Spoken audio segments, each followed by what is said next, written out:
Good evening. My name is Moira Shuri, and I'm the Executive Director of Zócalo Public Square. Welcome to our discussion of what poetry can offer us in distressing times. And thank you all for joining us. At Zócalo, our mission is to connect people to ideas and to each other. Everything we do is free and everyone is welcome. You're probably joining us tonight because you respect the power of the written word. And we hope you will join us again on May 20th for our annual Zócalo Book and Poetry Prize event. Jay Hamid Bashir will read her winning poem, Little Bones. And our board chair, Chris Novoselic, will present our book prize to William Sturkey for his book, Hattiesburg. Pulitzer Prize-winning author David Blight will then interview William Sturkey about the themes covered in Hattiesburg. Please register on our website, zocalopublicsquare.org. And now back to today's discussion on what can poetry offer us in distressing times. You can submit questions for the panel in our live chat window on YouTube. And our moderator for tonight's discussion is Carla Hall, who is a journalist on the editorial board of the Los Angeles Times. She has been a staff writer for the LA Times California section, where she has covered topics including pop culture, reproductive rights, human rights, and homelessness. Over to you, Carla. Did he start? He didn't start. Carla, you're in. Hello, and welcome to tonight's Zócalo Public Square discussion. What can poetry offer us in distressing times? Or as I like to call it, poetry in the time of the pandemic. I'm so thrilled to introduce the panelists for tonight. Alberto Ríos is the author of 12 books and chapbooks of poetry, 3 collections of short stories, and a memoir. His latest collection of poems is Not Go Away Is My Name. He is a National Book Award finalist, Arizona's inaugural Poet Laureate, and a recent Chancellor of the Academy of American Poets. Inez Tan is a fiction writer, poet, and educator. Her debut collection of short stories, This Is Where I Won't Be Alone, was a #2 bestseller in Singapore, where she grew up. She was a 2017 Kundiman Fellow and a recipient of the Academy of American Poets Award. She currently teaches creative writing at the University of California, Irvine. Juan Felipe Herrera is the author of over 30 books in various genres, including children's books, young adult novels, verse, poetry, fiction, and playwriting. He served as the Poet Laureate of California before becoming Poet Laureate of the United States from 2015 to 2017. I'd like to remind you that we will have some time at the end for a few audience questions later. So if you're watching, please submit your questions in the live chat window. So I'm so happy that you're all here. You know, we've all read that people are hunkered down watching TV, watching Tiger King, not me, reading novels, baking bread. What do you think poetry has to offer that's different from books, TV, and movies? Inez. Sure. So I too have not watched Tiger King, Carla, but I think something that I've been thinking about is that, you know, that wonderful list you provided. I think we need to take all our vitamins. You know, you need your little bit of baking, you need your meditation, you need your TV, and you need your poetry vitamin. And I think sometimes there's a little bit of a misconception with poetry that kind of like it has to be everything, or, you know, it has to fill this hallowed role. And I think whatever poetry can do for you in your life, however much space it can take up in your life for you, I think that's perfect. As for kind of specific for now in the pandemic, a couple of things I've been thinking about. I mean, first of all, the words that we tell ourselves matter so much. And I think poetry is just such a great way to dwell in words, whether someone else's or your own. I love the word stanza from the Italian comes from standing room, or kind of a room. And I love thinking about it as sort of like a place of words where you can dwell pretty alone if you want, or just with another person present. And then broadly, before I hand it over to hear what someone else has, I think poems can kind of go in 2 wonderful directions. I think there's such a wonderful way to say, I want to dwell with somebody who understands how I'm feeling, who feels what I'm feeling right now. It doesn't have to be in the exact literal situation that I'm in right now, but they know something about how I think and feel right now. And then on the other extreme, which is also fun to talk about, I think are poems that take us to another place internally, in the imagination, that just sort of take us out for a little while, which, as many of us are finding, is just as needed. So I think poems can do just all those things. And also, is there a sense that when you come to a poem, you can finish it, you can accomplish something, you can read a poem, and even if you need to read it several times to fully absorb it, it's something there. It's like a moment. Juan Felipe, I see you nodding to that. I mean, does that seem like something that's a real thing for people who come to poetry, particularly people who don't usually read poetry, that this is something they can absorb and feel like they accomplished it by finishing it? Well, it's almost like it's a time of meditation. Yes. As Inez was speaking, and as you asked the question, it makes me think that actually it's poetry in our own personal life that everyone has. Everyone has the poetry. Give us that a moment of meditation. There's so much going on. I think I watch the news all the time. I'm CNN. I know everybody now on the. I know everybody, all the reporters, the backdrops, and so it's and what's happening, in the society as we walk around a block or two, or drive maybe 4 blocks and come back. We need to. It's all scrambled. It's like everything is scrambled or realigned. All the angles are off. The space is different. Where it used to be filled, it's half empty. Where it used to be half empty, is all of a sudden there's cars, on the road as of today and yesterday or so. So it's off-angled. Everything's off-angled. We live in an Escher landscape. And so it's good to go to that poem. It's good to go to that poem and have a moment of stillness. And whatever words are on that medium that we call poetry, we meditate for a moment. That doesn't matter what words you have. It's just about going there, and you put something there, and all of a sudden you feel the waves soothing you and soothing others. Which is a beautiful thing to do, is to heal. And that's definitely the way I feel when I feel like I begin to sort of be taken up in a poem. Alberto, what do you think poetry gives us all? Well, Juan Felipe was mentioning the MC Escher metaphor. And I think a poem is a great companion to the tweet, which we have seen all over the known universe, making laws now. But the distinction between a tweet and a poem, those few words, those syllables, is a whole world of difference. And I think, if I think about how this all works, a dictionary is efficient, all the words in the world, but a poem is effective.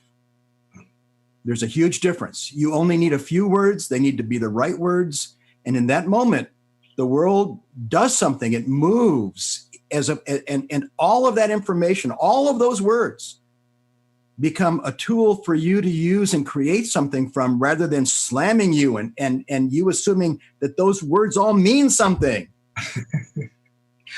In the scope of a poem, you get to use all of those or refuse to use them. And you make some choices and you live or die by that. But I think mostly in a good poem, something good comes out of it. I definitely think, there's such a curation of words in a poem. And there are actually not enough curation of words in some tweets. But Inez, I think you have a poem that captures the feeling of what's going on in the pandemic for all of us, A Quiet Night Alone. Could you read that for us? Sure. And could I speak just a little bit about how I came to write it? I think it's absolutely kind of one of the activities I've sometimes done at the end of a term of teaching is I give out these paint chips. You can see I have a couple of them here. And I find them to be really lovely. They have beautiful names. You know, this is Midnight Sonata. This is Wedding Cake. This is Toasty. Oh, that's great. My friend Samia Hack, who's a poet, kind of invented this game with me where we make a poem somehow from either the words or the colors. And we're sort of an activity I like to give at the end of the term is they take a couple of cards and I ask them to write a poem that would comfort somebody, because I think that's much in need in finals week. And I'm always a little worried because I'm giving them so many things to work around. They only have like 10 or 15 minutes, and they always write amazing, extraordinary poems that, you know, when they walked through the door, they looked like they needed someone to comfort them. And they could write this thing instantly that they felt would be a comfort to someone else. And so I wrote this poem actually because I thought, you know, I should give it a shot after making so many other people do it. So I'll read A Quiet Night Alone. And I think, you know, on the scale I talked about earlier, I think this is a poem that takes you more to an inner place, that asks you to just be present, in this case, entirely by yourself, but with the voice that the poem is giving you. So happy to read this. This is A Quiet Night Alone. Tonight, let others consume themselves in a panic of meteor dust. This evening, the owls have no quarrel with the stars. A quiet night alone is like a secret mission to restore a hidden weft of heirloom threads. Endless summer, lights at sea, a cream quilt when the wind sifts the soft offerings of the unhurried earth. Linger over second supper, butter the bread, pour another glass of wine or cup of wild chamomile. Forget everything as you read, but the pleasure of reading itself. In the gentle glow of such solitude, shadows are only shadows. Thoughts are only thoughts. How strong you are to sustain this stillness, the hours slow, the phone's dead, and the wolves a quiet curve on the threshold. Oh my God, that's amazing. And that so also captures, I think, the way we have come to feel about the physical world while we're here during the pandemic. We sort of experiencing, if we let ourselves, we can, you know, look at the moon and look at the planets and hear things that we weren't really hearing before, I think. And some of you, I know, I believe, have been influenced by the pandemic. I mean, has the pandemic changed what you're writing or what you chose to write about, Juan Felipe?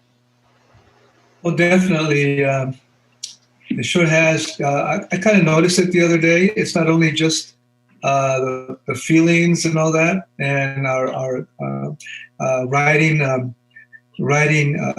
letters of kindness, which is most important. Perhaps it's probably the most important thing is to provide kindness in whatever way we can. Anything else is going to be just fine. But kindness is where the warmth is, and to send out those poems of kindness is what we all want and what we all need. However, something happened. It's not just what we sent. Poets were used to writing and kind of sending out the poem. I mean, it has wings, and we're going to put it on a little branch and encourage it. It's going to take off. That's what we're used to. That's what we do. But I started to write recently, and all of a sudden, the forces that are, I'm telling you the truth, all of a sudden, the forces that are at play crunched in on the poem. I'll show you some examples if I can find them, okay? So I noticed that that something's going on, And for example, this is where it begins. It kind of begins, and there's more of it, I don't know if you can see this. It just started to happen. It really did. It just started to happen, and it just sped up. It sped up.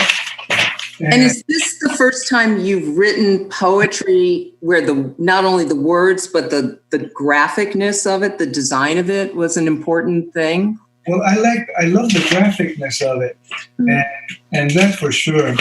But I noticed that this just, I could have gone to 8.5 by 11 or whatever it is, and all of a sudden, this is taking place. So it's like this other force field. This other force. I'm telling you the truth. That's what's happening to all of us. We're experiencing a new force field. And we respond to it by staying home or by listening to CNN or by taking little walks or doing things differently because we're being moved by what's taking place. That's the way it is. And I saw it crunching in. I see that force field crunching in of the poems. Well, now, can you read Social Distancing and tell us a little bit about what made you decide to? First of all, I love the fact that it's like the spokes of a wheel coming out from this central mantra, which is what healing comes or something like that. Healing begins. I called on a good friend of mine, one of my a great artist and poet here in Fresno State, Anthony Cody, and he's kind of the magician of working with applications and making things stretch and bend. I said, Anthony, I'm done with this. I'm done with this poem. Can you just throw your magic on it? So this is what he did. I go, that's exactly. Thank you. I said, this is exactly where I'm at, and so he definitely gets credit on this poem. Social Distancing with design from Anthony Cody. And you could start anywhere. So let's start up here. Grocery bags have a tendency to wobble. You can crash into the toy section. Flaring stars create another star. The basketball will dunk you up. Blushing will take you down. A chili bowl will wreak havoc by itself. Freedom blossoms in all its colors. The power between us is magnificent. Peace opens, rises, and accelerates. Fear dissolves, and trust walks in. Your tenderness opens its door. Love flourishes for the first time. Healing begins. So the poem just spun on its own with this design. And then I guess I took off over here on this larger pad. And before I knew it, it turned into spirals and atom shapes and all that. And I'm kind of surprised. I love doing it, but I'm kind of surprised because it accelerated. It accelerated. And that's what's going on. We're feeling this acceleration of things in different directions. So I'm enjoying this style, and I'm enjoying the new sprint, and I'm enjoying not being able to read what I wrote and using pencil and things like that. But the key is to let go, and the key is, in this case, healing begins. Healing begins. And that's the goal, kindness and healing. Yeah, I like that you mentioned kindness. I try to be kinder during this whole thing.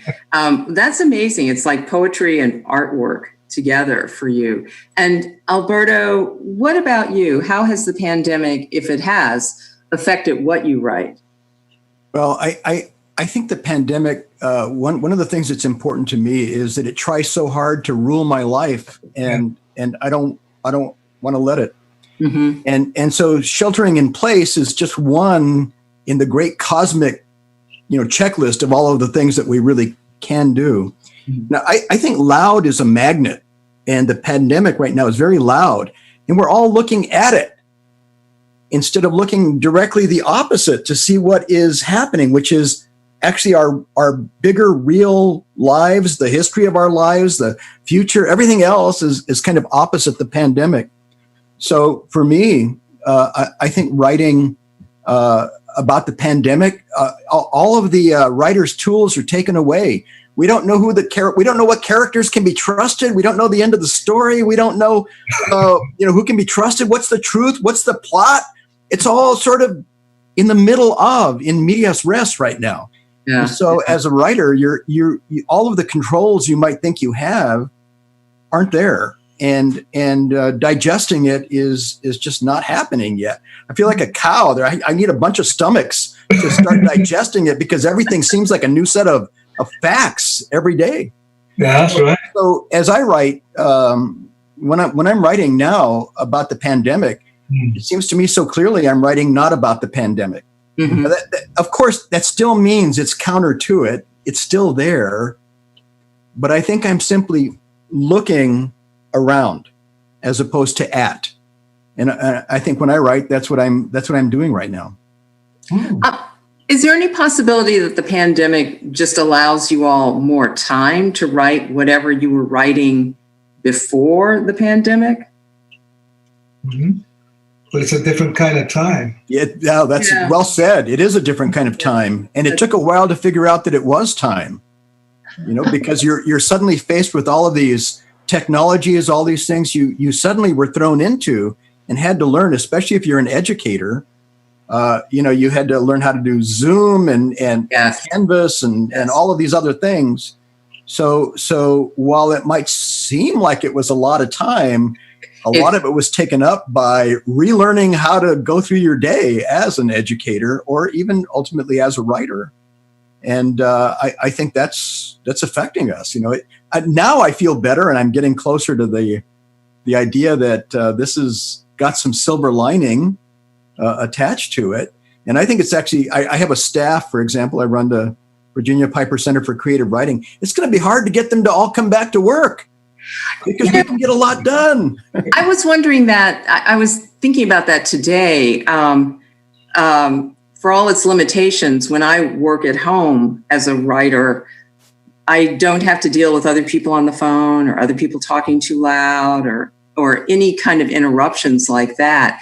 And that'll go away when I have to actually go back to work. There is something good about the solitude, I think, for anyone who's a writer. The description for this panel on Zócalo asked this question: what is it about poetry that allows you to escape your greatest anxieties, find space for introspection, or even achieve a catharsis? Which is a lot of pressure for a poem, I think. But I think we talked about some of that, but is there a kind of catharsis that people are going through when they read a poem? If I could jump in with something, just an observation I didn't get to make earlier. I think there's a huge difference between poetry and a poem. Mm-hmm. And poems have that impossible task of trying to be poems. Poetry is the stuff, and you find it everywhere, and it's free, and it's out there, and you can encounter it anywhere. And I have to say that's what energizes me is poetry. Poems, yeah, good. I'm glad, but they're labeled, they're kind of prepackaged, they're there, and I believe it, and I read them. It's good. But when I find poetry, something changes in me, and I think that's what sustains me. Where have you found poetry recently? Well, by looking all around, and I think looking up, looking down, listening to my neighborhood, listening, tasting what's in my refrigerator, no matter how many months back it goes, the human things. And I think that's different from picking up and reading a book or a poem in a book. It's different. They're connected. Don't get me wrong, but it's different. Well, on that note, I was wondering if maybe you could read the morning news. Sure. Because to me, I've been thinking a lot about birds and what I hear them trilling and singing. And I find an enormous amount of poetry in it. So if you could read that, that would be wonderful. I'd be happy to do it. I have a new app, by the way, when I go walking that will identify bird calls. And I love it because I can never remember, but I always want to know. I'm always hungry every day to relearn the name of something because it seems like the name doesn't stick, but the song does. This is called The Morning News. Seasons will not be still, filled with the migrations of birds making their black script on the open sky, those hasty notes of centuries-old goodbyes. The clouds in the heavens make a memo book, a diary of it all, if only for a day. The birds write much, but then rewrite all the time. News continuous, these small pencil tips in flight. They're not alone in the day's story. Jets, too, make their writing on the blue paper. Jets, and at night, satellites and space stations. Like it or not, we are all subscribers to the world's newspaper, written big in the frame of the window in front of us. Today, we wave to neighborhood riders on horses. We hear the woodpecker at work on the chimney. There is news everywhere.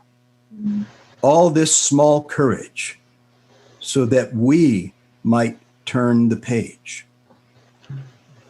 It's so lovely. And I love it not because of the newspaper metaphor, but because of the poetry of the birds. When I was asked to do this, I began to randomly read through work by all of you. And I found so many things that I loved that have nothing to do with the pandemic. They're just observations of life. And I think that's really what I crave right now. I know Alberto, I couldn't pass up a poem. This is by Alberto. That is the title alone is a poem. Teodoro Luna confesses after years to his brother Anselmo, the priest, who is required to understand, but who understands anyway, more than people think. How can you not read that? And then it's about, I love the first lines, I am a slave to the nudity of women. I think this is a time when everybody can rediscover passion and sensuality in reading. And that's what I came across from you. And I wondered, when you're reading poetry at this time, what is it, when you're reading other people's poetry, what is it that you're looking for? Oh, it's the finger snap. For me, it's always a moment, and I can almost hear it. It's almost visceral. It almost doesn't matter what the poem proper is about. It's the moment that just, I hear it. It's a finger snap. It's some words that go together, like I've never heard anything go together before or whatever. It always reminds me, a few years ago, I went back and reread all of the books I read in high school to see what it was that made me, at that point. And I always thought that my favorite book was Robert Heinlein's Stranger in a Strange Land. Mm-hmm. And I saved it for last, and it was terrible. It was terrible until I was about 3/4 of the way through that book, and I came to a line. And then I knew that's why I loved the book. The rest of the book didn't matter. Oh. One line. And it helped me understand what I feel as a poet and as a reader of poetry. You probably want to know what the line was. And yes. You have to remember, I was an adolescent, and I thought this was really the hottest line I had ever read, and it just changed my life. And here, I won't tell the whole plot of the novel, but the main character is named Michael Valentine Smith. Mm-hmm. And the line was, when Michael Valentine Smith kissed a woman. You've got to know that even the word woman to an adolescent, by the way, was a very hot word. When Michael Valentine Smith kissed a woman, That's all he did. Wow. Now that was for me. That was just something. I'm sure that's a tired, cliched moment, but when I encountered it for the first time in the midst of so much, a universe of other words, it was like that efficient dictionary and that effective poem. That moment just suddenly came alive for me. That makes total sense. I totally understand that. And when I was reading through Inez's poems, I was struck by all the things that speak to you or that I found in your poems.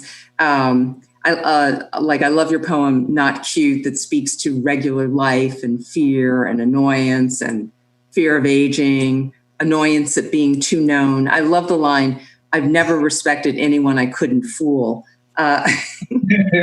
And I think all of our fears are magnified as we sit at home, even if we're busy, which all of us are. There's a sense of brooding about who we are and who we should have been and who we could be and why haven't we accomplished all that. And I know you have some thoughts about fear, Inez, and how you work with it. Sure. I think it connects back when you were mentioning, can poetry be a kind of catharsis? And, something I've been thinking about with writing so much is that it helps you release something. It doesn't have to mean that someone else needs to read it, but I think that's one of the best reasons to write. It can just be for yourself. On days that I can't find myself, creating a full poem, I'm journaling a lot right now, and I cannot recommend it highly enough to anybody. But that reminded me of another exercise that I do with my students sometimes, which is I ask them, what's the central emotion that you think that you write out of? The poet Katie Peterson has this theory that every poet writes from a central emotion, and it doesn't mean that their poems are about that central emotion or that it even mentions it, but there's something coming out of it. The examples include, like, for Richard Sykin, it's panic. For Mary Oliver, it's relief. Mm-hmm. And we do this, we sit down for a while and we kind of make we make a big chart and we ask ourselves questions and we think, what is that central emotion that I come back to that gives me my energy, that gives me something to write from? And, I too had to do the exercise because I assigned it. And I realized when I did, to my dismay, I think my central emotion is fear. I was really hoping it was something else, but I think it's fear. And, but the happy thing, I think, is that my discontent led me to think, okay, are there ways of using that, though? Do you write sometimes out of the opposite of your central emotion? Those things are probably closer than you imagine. Are there sort of tangentially connected emotions? Vulnerability, openness, annoyance, but also, I love what a student said once when he kind of mentioned, he said, I think I write out of distress, but I write to get myself out of distress. I write to understand what I'm distressed about. And I think in that way, writing can and should always be an act of discovery. I love a poem that feels like I'm discovering something. I love a poem that helps me feel like I'm being transformed in some way, whether with like that sublime line that Alberto read to us, or many, many others that I just have in my head without any attempt to memorize the poem. Those are things that I think about. The last, thing I think about with poems I look to read is I've been asking myself the question for a few years, does this poem save my life a little?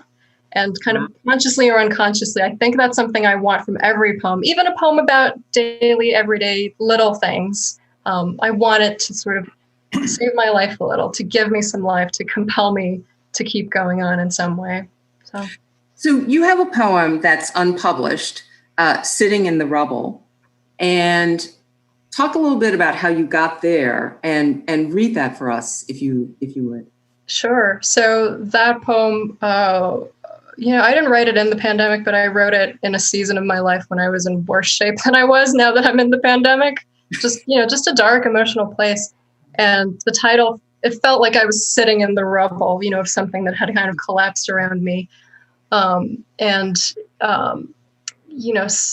of a way came together was a friend of mine, Kaylee Dorfman. I was kind of complaining, I was talking about how sad I was. And I kept saying, but I shouldn't complain. Other people are in worse pain than me. Other people are suffering more. And she just looked at me and she said, pain is not a competition. And I loved that. And I think, there are sort of hierarchies of who gets to talk about their pain and who is allowed to share their pain. And something I think that, going back to that kindness that Juan Felipe mentioned, I think right now we're listening so much more to one another. I think we're inviting more people to speak and share from whatever they're feeling. So hopefully this poem does a little of that. So I'll read Sitting in the Rubble. Still, outwardly, I go to work. I cook my meals. I do my laundry, as though my life consisted of acts like these. 6 of my friends lose a child. 3 get into car accidents. 2 survive shootings. And only 1 says, it's not a competition, meaning we shouldn't believe we have to win, as if only the winner gets to grieve, while the rest of us bleed empathy. Through it all, I think of you. Every day I miss you. Happy are the brokenhearted, for they do not condemn what they have come to understand. That's it. Yeah, that's amazing. And it's beautiful and heartbreaking at the same time. I think that speaks to all of us. I want to mention that when I was reading, when I was looking for poems by Juan Felipe, I, of course, was drawn to anything that I could remotely tie to the pandemic. And I came across a poem by Juan Felipe titled, "We Are Remarkably Loud, Not Masked." And I thought, oh, something about masks. And in fact, this was written 5 years ago, I think, about the unjust deaths of that befell Trayvon Martin, Eric Garner, and some other young men. And this was actually more a call for us to not be silent in the wake of their deaths. And this is a call for us to shed our masks as opposed to what we're all obsessed with now. A lot of your poetry has confronted racism and violence. Are you thinking a couple of things? Are you struck by the appalling shooting death of Ahmaud Arbery that has been in the news, the death that happened in Georgia? Oh yes, I'm totally struck. I am. It's like a sledgehammer. It's incredible. It's so cruel, so brutal. Mm-hmm. And here he is running in where he usually runs and jogs, where he's usually jogging. People know him. The neighborhood knows him. Mm-hmm. And all of a sudden, these two men approach him and pull out a big gun, a long gun, a short gun, doesn't matter. And within seconds or so, he gets shot. And it's just another version of what has been happening to young black men and black women too. And it's when is this going to stop? This wheel of annihilation, this wheel of cruelty, this wheel of targeting human beings, African American human beings, on and on and on and on and on, on and on and on. And I know we don't get used to it. We say we get used to it, but how could we get used to this? There's no used to. And we turn away, we really can't turn away. Yeah. And we begin to agree. We begin to make an odd agreement, even though, because it just happens, it keeps on happening. And the question is, how do we stop it? The question is, how do we change this? And one person cannot change it. We all can't change it. And that's the question. Not the economy, not all that other stuff. The question is, are we going to put out this suffering? How are we going to just stop this suffering and stop this brutality? That's the question. Mm-hmm. Oh no, it really struck me because of the uninhibited killing of this beautiful man. Do you think you'll be writing about that, or do you think? I mean, is that something that just comes organically, and you'll have to let it marinate before you know? Oh, it's all organic, It's all organic. Definitely, I definitely will. Because the fire, the fuel, it starts boiling. We begin to feel what's going on. It affects our lives. We see it. We listen to it. We know about it, and we naturally respond. And let's do that. I will do that. That's a good thing to do. To respond, to send letters, to send poems. I remember when the Sandy Hook massacre took place at elementary school. I was working at UC Riverside, and I asked my students, "Come on, let's write some poems for that community in honor of those children and teachers and principal." And the group did. We sent them to the Gazette there, and that was it. I was happy that we accomplished that. They were happy that they accomplished that. And maybe a number of months passed by, maybe a year passed by, and I was doing a reading in San Francisco at the Jewish Cultural Center. And a woman walked up to me and said, on the stage, she said, "Oh, Juan Felipe, thank you for those poems that you sent us, the poems from the students." And that's nice, yeah. That was good, you see? Yeah. That happened. So yes, definitely. This is in the midst of the pandemic, which is brutal, of locusts invading, of storms of locusts in Africa. And what are these new hornets coming around, chewing up everything? Yeah. And the dismantling of our relationships, our positive relationships in the world. And now another brutal murder in front of our eyes. So, it's time to touch base and acknowledge that we're all sisters and brothers. I just want to ask you one quick question, and then I'm hoping maybe that Alberto, you could read the poem that we discussed earlier. But just very quickly, what happens to you guys post-pandemic? Can you resume going to book readings? I mean, can you resume teaching? Inez, what happens to you? Oh, I hope we can be back in the classroom in the fall. No one knows. It's weird. I even dreamed about it a few nights ago, which is a fun contrast because I dream about being on Zoom. Sometimes I dream about being on Canvas. It's so nice to dream about something better. I don't know. I think we're all grappling with is it's not going to be the same. Life after this is not going to be the same. Things are not going to go back to normal. Every time I hear someone say that, it kind of, anchors me back in that again. Yeah.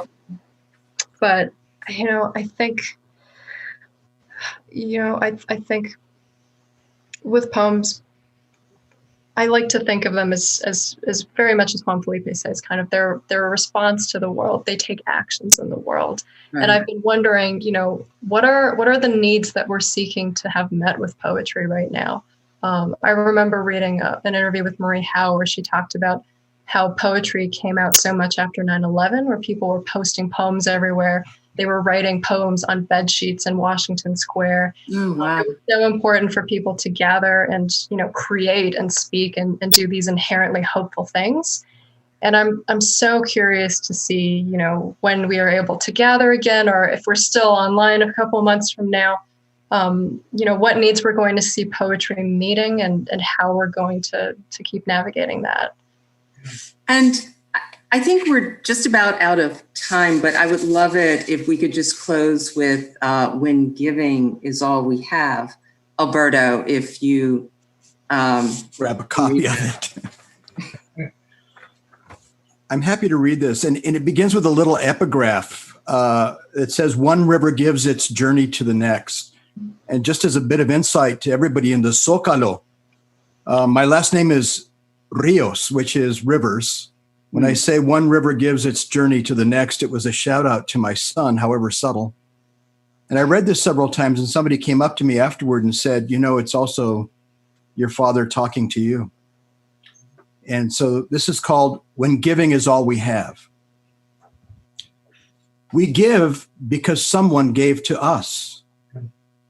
We give because nobody gave to us. We give because giving has changed us.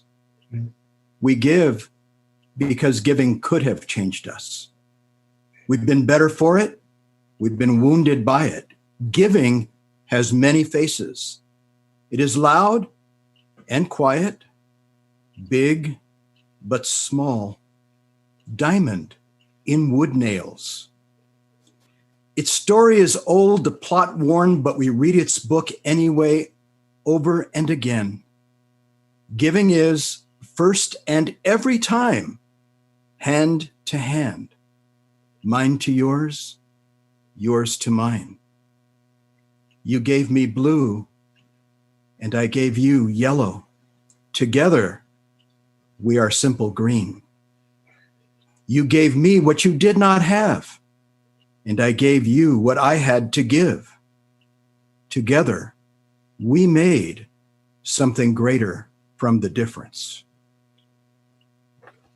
Thank you so much. What an honor to be with all of you. We're going to take some questions if I can find them.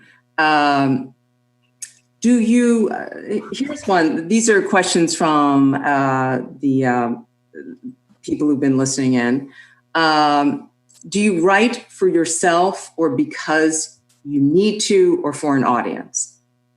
Well, I think I've done all those. I think I've taken on those challenges as I have been writing.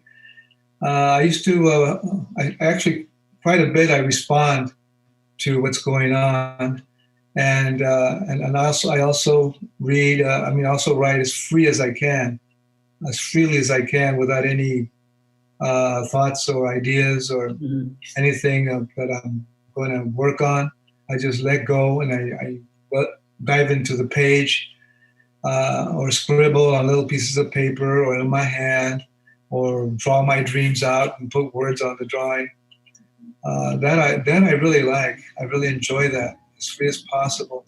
I don't really wait too long. And first thing I do is just hit the writing. And also when I'm writing, I kind of, when you write, you're also, sometimes you can check what you're writing. You don't have to, and it's not really the best way to go. But sometimes I'm kind of reading what I'm writing as I'm writing it without knowing what I'm writing. And at that time, I began to notice that I'm not getting deep enough. I know I'm not really inside that poem. I know I'm still skating on the glass of the poem, and it's hard to get in there. You have to knock on it, stomp on it sometimes. And I know that if I do that, a geyser is going to come up, and that geyser is going to have this incredible insight that I know is in there, but I just can't keep on skating and just blah, blah, blahing and throwing my smart words around and pushing. It's not going to work. So I have to literally carve it out and go down as deep as I can, and it happens. Sometimes it happens. That's it right there. This is a really interesting question, and I know you all have thoughts about this. What poets or authors do you recommend reading during these times? And I know, Inez, you have curated a pandemic playlist, which I believe we're going to put out. Just give us like 4 people who are on that list, and then maybe Alberto, if you have some ideas for your pandemic reading list, let's hear it. Oh, great question. And I got so excited. I had so much fun doing it. I curated 2. So those will go up on Zócalo tomorrow. All right. One of them is the sort of like dwell in place, and one of them is the escapism fun. So a little bit of something for every mood. There's a poem by Marilyn Nelson who's on that list called Not My Bones. I find it absolutely arresting. It begins, I was not this body. I was not these bones. The skeleton was just my temporary home. And it's so intensely sad. And everyone who listens to it feels how joyous it is at the same time to think that with all the limitations and pains and illness of our body at times, as of course we are our bodies, but there are moments to be able to step back and say, I was not this body. I find that poem intensely moving every time I read to it. And it's a rhyming one, so everyone loves that. It's wonderful. There's a poem on there by Emily Dickinson, one of the few sort of, not ways past poets. I tend to try to recommend contemporary living poets. But there was a poem there that was so meaningful to a number of students this last year. And it was such a revelation to them because they felt like they didn't understand poetry. It was too difficult, or it was too obscure. It was like this hidden code. And when they read a particular Emily Dickinson poem, who's not got a reputation for being super, lucid immediately, it just connected so intensely with something that they had experienced. So the poem is, after great pain, a formal feeling comes. And it's about, the formality of poetry is a way to hold your grief, among other things. But it's a small poem that I find myself turning to often when things get rough. And I could go on, but I would be happy to post links widely to this tomorrow. Alberto, do you have some thoughts on that? Yeah, I have to say I am the worst person in the world to ask this because I'm such a believer that my discoveries are not somebody else's discoveries. So I don't have a list of names. Marilyn is a great choice. There are so many great things happening out there. I think somebody simply has to venture into it all. That said, I want to echo something Inez is saying, something I come back to, and I cannot explain why. It's so simple. It's almost nothing. And yet I cling to it. And it's also from Emily Dickinson, but it's not one of her poems. It's out of her letters. Oh. And so as I said before, I'm not looking into poems. I'm finding it other places. And here it is. This world is just a little place, just the red in the sky before the sun rises. So let us keep fast hold of hands, that when the birds begin, none of us be missing. Wow, that's amazing. That's amazing. And quickly, Juan Felipe, anything you recommend everyone read? Your poetry, right? In fact, one of your poems is on Inez's pandemic playlist. Well, I'm getting to the point. I think I've gotten to the point. I'm getting to the point. I'm probably 5 inches away from this. I'm getting to the point where really poems are beginning to feel a little constricting. Oh. But like everyone has said already, they're really everywhere, and inside and beyond the inside and outside. Yeah. And so I've been feeling like just getting a big roll of paper and rolling it around the trees and throwing it up to the clouds and then bringing it down and see what it says, because it really is like that. It really is like that. And a tree is just bristling poems, and the clouds, they lay up in certain patterns sometimes, and they flare out, and there's particular formations, and that's a big poem. That's a big poem. Why am I going to come down to a piece of paper like this? You got the whole sky, writing into a poem, and everything's a teacher. Everything's a teacher. So if you stop all the machinations of our lives, just stop the imaginations and turn to a tree, believe it or not, or the leaves, or someone mentioned the birds and all that. Just get rid of all the furniture here, get rid of all the furniture, and let life, big life, imprint that poem on you, and you're good. You're good, and that's what I'm feeling, at this time. Let's put the furniture away. Even let's write poems, of course. I'm going to be scribbling on this big pad, but also open up to the bigger voices and the more profound voices and the ancient voices. So that's what's happening, my dear friends. So we apparently only have time for like one or two more questions. And this really struck me. When do you know when one of your poems is finished? When it stops. Inez?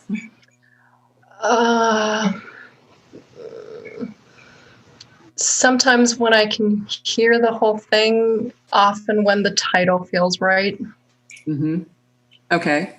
Alberto?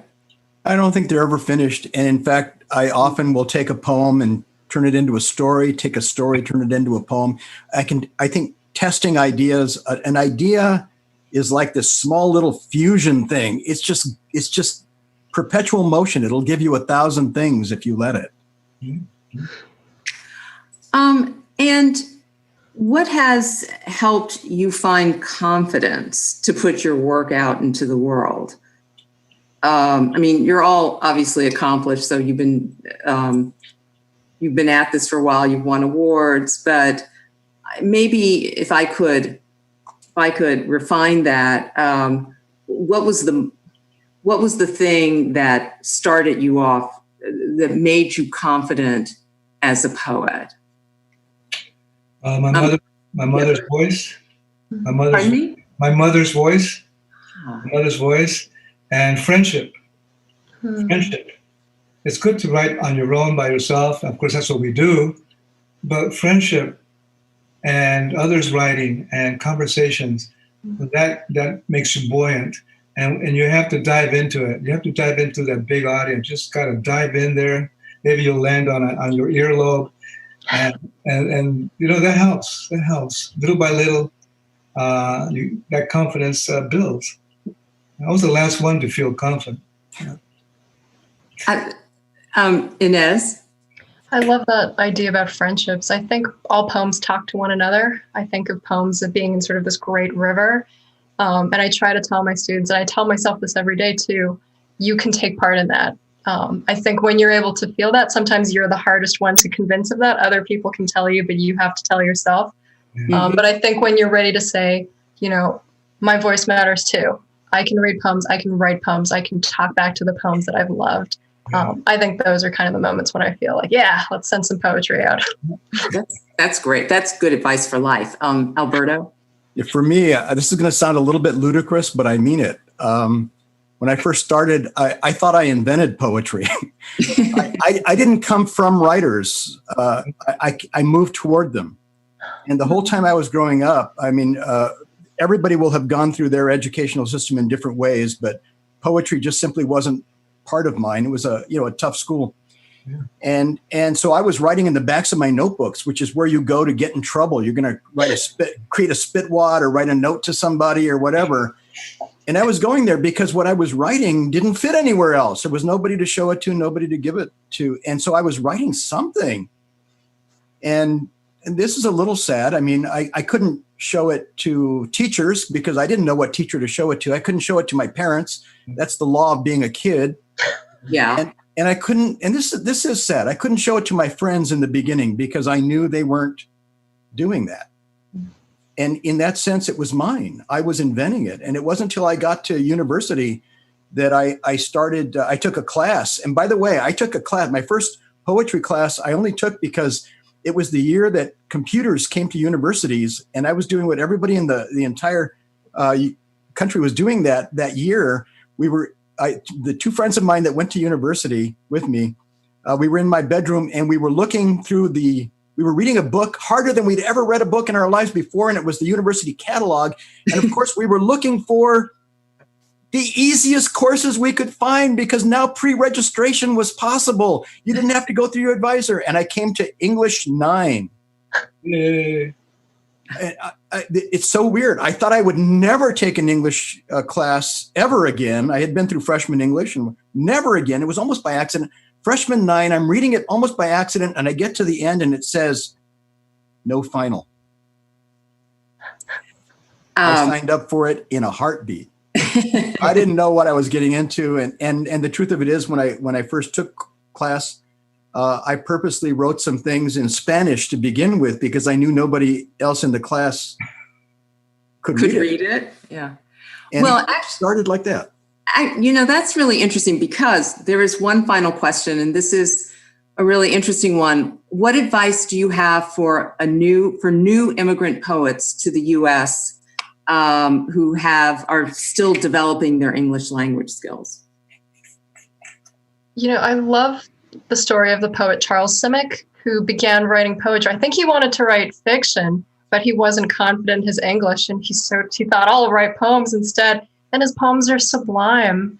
I think one of the great assets you can have to writing poems is speaking other languages. And that can be other languages. It can be computer programming. It can be dance. It can be, whatever your definition of a language is.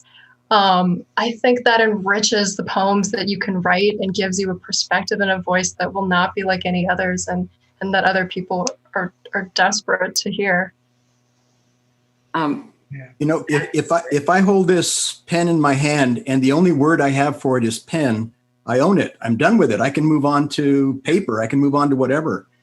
But if at the same moment I know that pen is also pluma, and it's got two ways to be said, I've got to stop for a moment and decide what I'm going to call it this time. And if it's got two words for it, maybe it's also a plume, 3 words for it. If it's got 3, maybe it's got 10. If it's got 10, maybe it's got 1,000. And suddenly this thing is wild in my hand. As opposed to just being a pen. Oh, and I think that's the advantage anybody coming from another culture or that has multiple languages brings with them. It is difficult to bridge and to start, but I think that advantage is unparalleled. That's remarkable because it takes what looks like on the surface a disadvantage, and you guys have just talked about how it's an advantage. We have to close out with that. I just want to say that it's been an amazing honor to be with all of you. I've learned a lot, and it's been great, and I'm now inspired to read lots more of your poetry. And we hope this inspires all of you who've been watching and listening to read and exchange poetry and continue the conversation. You can find interviews with tonight's panelists at zocalopublicsquare.org, as well as many poems, articles, and essays, and a video of archives of all the Zócalo events. Thank you all. Thank you, panel. Thank you, people who've been watching from their little homes. I really appreciate it. Good night. Thank you, Carla. Good night. Good night. Good night.